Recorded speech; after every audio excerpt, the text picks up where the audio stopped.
Julien, Oui, ça te dit d'essayer un concept car? ma foi, allez. Allez, aujourd'hui sur propulsion ancienne. La BMW i8.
Ce modèle-ci qui nous intéresse justement, en plus d'être à vendre, dispose de toutes les options. Les phares laser, c'était la version pure, je crois, qui est sortie Oui. en 2015, donc une des premières. Le modèle a été présenté au Salon de Francfort en 2014 et s'inspire largement du concept car Vision Efficient Dynamics. Photo du concept. Elle en reprend ses plus grandes lignes. C'est pour ça que c'est un véritable ovni. La gamme BMW i proposait deux modèles à ce moment-là. Oui. La i3, une petite citadine qui ne payait pas de mine, full électrique, et une i8 qu'on vous propose de découvrir avec nous ici. Un monstre en fait. Un monstre, mais qui respecte la planète. On va vous prouver que cette BMW i8 est bel et bien une 2+2.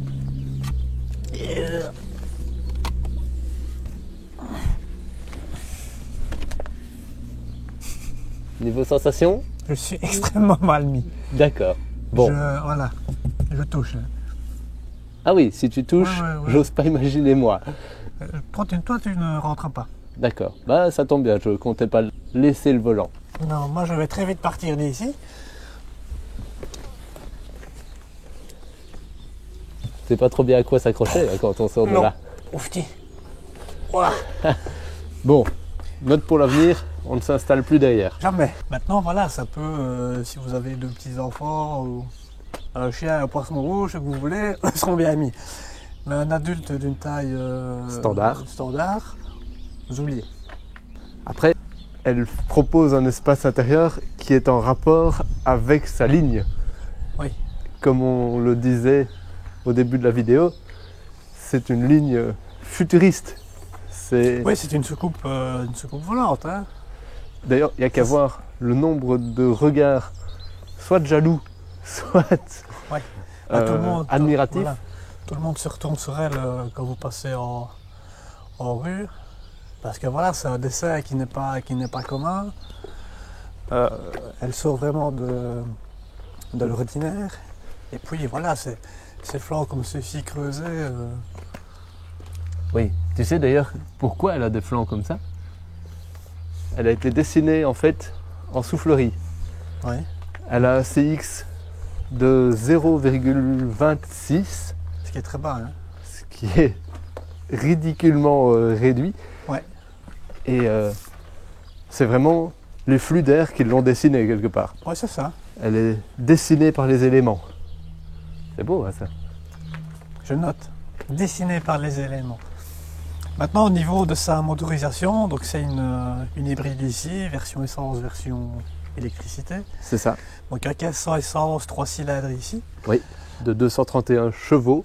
Avec un apport en électricité pour une puissance totale de 362 bourrin qui vous casse les cervicales. Soit vous avez une hybride comme ceci, soit une hybride comme cela. Le choix est vite fait. Hein. Absolument. Je prends la Yaris? Non, ça va, je te laisse la BMW et je prends la Yaris. Ah, quelle gentillesse. De toute façon, tu ne sais pas rouler, je te sais quand même à ton cul avec la Yaris. Donc, Pour 160 000 €, prix d'achat en 2015, ouais. Ce modèle en fait propose vraiment deux visages. C'est un peu Dr Jekyll et Mr Hyde. Vous avez le mode tout électrique avec une autonomie d'à peu près 35 km pour rentrer dans les zones de basse émission. Et vous avez le thermique et électrique pour les 362 chevaux, pour la puissance décuplée, pour les 4 roues motrices, pour vraiment le fun quoi. Mais en respectant la planète. C'est le maître mot. C'est du fun en respectant la planète. acheter une BMW 8. Achetez une BMW 8. Vous ne serez pas déçu. L'intérieur reste effectivement très proche d'une BMW, mais ils ont quand même tenu à y glisser quelques petites notes, quelques petites références à leur gamme thermique. Les touches de bleu ne sont pas innocentes. En plus de rappeler le côté électrique de la chose, ça rappelle accessoirement le logo M Motorsport. Les malais quand même. Je m'installe. Le pilote prend place. Tu parles. Bien décomposer le mouvement. Comme avec la boîte de vitesse. Ah, ça y est, il est rentré. Hop là. Voilà. C'est bon, j'y suis. Maintenant tu y restes. Hein, allez. Voilà, allez, salut. Ouais. Hein. Un Big Mac, une grande frite et 2 coca s'il vous plaît. Tout de suite, monsieur. T'as remarqué que la fenêtre ne descend pas jusqu'au bout? Il n'y a pas assez de portes. Tu copies ce que j'ai dit. Mais oui, effectivement, il n'y a pas assez de carrosserie. Une carrosserie. Une carrosserie pour que la fenêtre descende complètement. Ça fait quoi ceci? Ne touche pas à ça. Tu vas casser et tout. Non.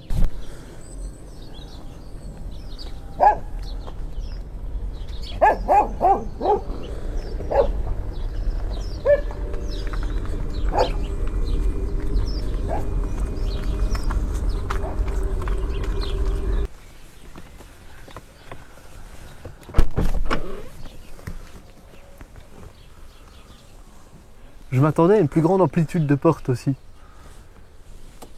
Elle donne le côté futuriste à la voiture, mais c'est pas si gênant que ça. Non, surtout que quand tu sors, tu n'es pas habitué à avoir un système comme ceci et tu as peur de te cogner la tête. Oui.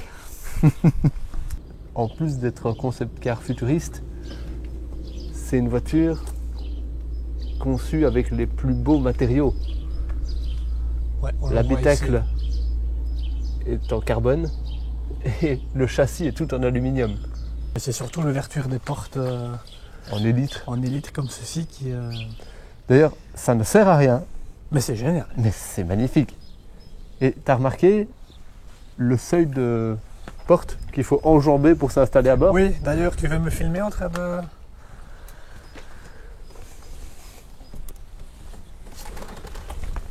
Yeah. Tout en souplesse. Souplesse, elle repassera. Hein. Ces proportions sont aussi exceptionnelles. Effectivement, oui. Hein. Tu as l'air d'un géant à côté. 1,29 m de haut, 4,69 m de long. C'est une vraie soucoupe volante. On va le répéter plusieurs fois, mais je trouve ça magnifique. Mais l'avantage d'avoir une dimension comme ça, c'est qu'elle est assez... elle prend très peu de roulis dans les virages. Oui. Elle a une très bonne tenue de route. Maintenant, les gens de 20 pouces avec les pneus participent quand même à ça. Oui, et son centre de gravité à 46 cm du sol. C'est très bas. Hein. Extrême. C'est très bas. Très très très bas. Ouais. Et en parlant des pneus, justement, tu as vu la dimension, la largeur des pneus? du 215, Mais ça va énorme, hein. c'est ridicule pour une voiture de sport qui fait 362 chevaux. Ouais, et à l'arrière, je crois qu'ils sont un poil plus larges, mais c'est pas non plus... Je me demande s'ils font pas du 195 à l'arrière. Non, mais tu avais une option pour avoir du 245 à l'arrière. Et je pense qu'ici, Celle-là. regarde, tu es sur celle optionnée en 245. Sinon, tu avais 215 à l'avant et à l'arrière, je crois que c'était la même chose aussi. Donc, oui. Ce qui n'est pas énorme non plus, hein. Mais c'est le but d'économiser et de la rendre propre. Là est la plus efficiente possible. C'est ça. Ouais. Faudra aller essayer ça. Allez, on va faire un tour. On va faire un tour.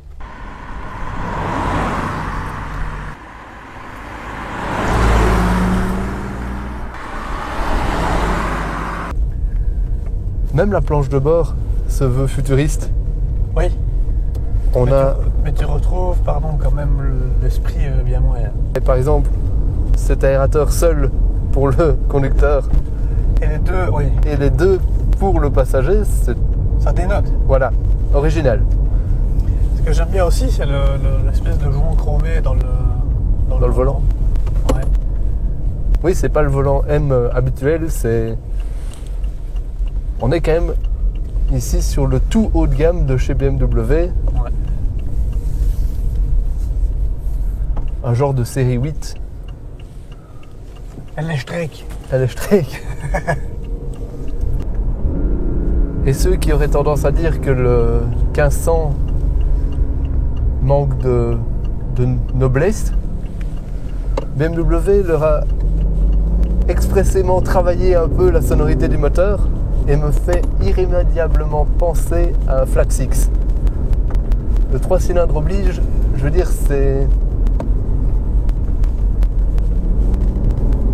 C'est une sonorité particulière d'un 3 cylindres, mais c'est vrai qu'ici, comme tu dis, il est travaillé et tu n'as pas l'impression d'avoir... C'est le même bloc que la Mini de mon père, mais bon, avec à peu près 100 chevaux de plus. Ouais. Mais ils ont voulu des...